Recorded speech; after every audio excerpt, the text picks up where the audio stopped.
देखिए इस आकृति, एक आकृति दिया गया है और कह रहा है इसका आप क्षेत्रफल ज्ञात करके बताइए।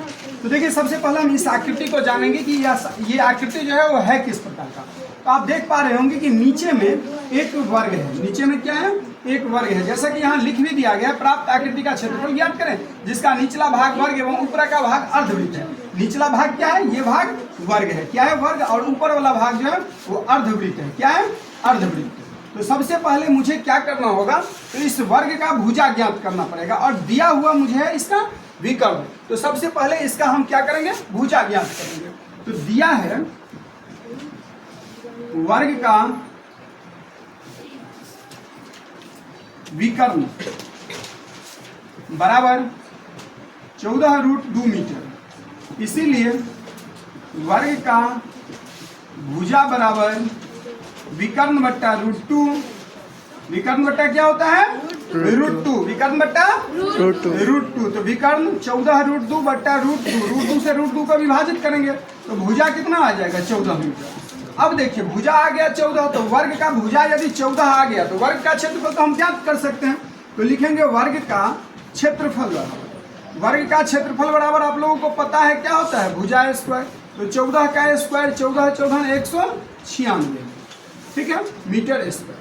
अब देखिए वर्ग का भुजा क्षेत्रफल, भुजा आ गया, क्षेत्रफल आ गया, लेकिन इस अर्धवृत्त का हम क्षेत्रफल कैसे ज्ञात करेंगे ये समझना सबसे ज्यादा जरूरी है। तो अर्धवृत्त का देखिए कि यदि वर्ग का जो भुजा है वो चारों भुजा आपस में क्या होते हैं, चारों भुजा आपस में क्या होते हैं, चारों भुजा आपस में बराबर होते हैं, क्या होते हैं, बराबर होते हैं। तो चारों भुजा यदि बराबर होते होंगे इसका मतलब है कि ये भी भुजा क्या हो जाएगा, 14 मीटर। तो अब अर्धवृत्त का, चूंकि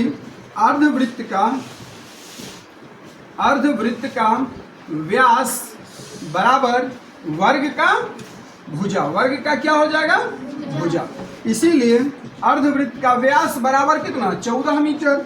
इसीलिए अर्धवृत्त का त्रिज्या बराबर क्या, त्रिज्या बराबर कितना होता है, व्यास बट्टा 2, व्यास बट्टा क्या होता है 2, तो 14 बट्टा क्या हो जाएगा 2।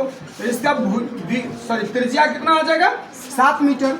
अब इस अर्धवृत्त का क्षेत्रफल ज्ञात करेंगे तो 1/2 पाई आर स्क्वायर, 1/2 पाई का मान 22/7, आर स्क्वायर 7 × 7, एक 7 से एक 7 को विभाजित करेंगे, 2 से 22 को विभाजित करेंगे, 11 7 77 मीटर स्क्वायर। तो क्षेत्रफल कितना आ गया, अर्धवृत्त का 77 और वर्ग का कितना 196।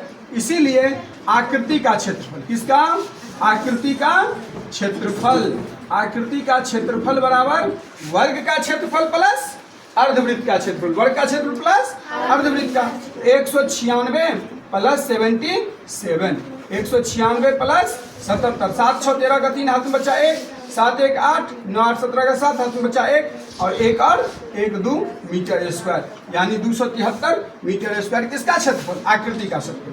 7 6 13 3 हाथ में 7 1 8, 9 8 17 1 1, ठीक है, समझ गए सब।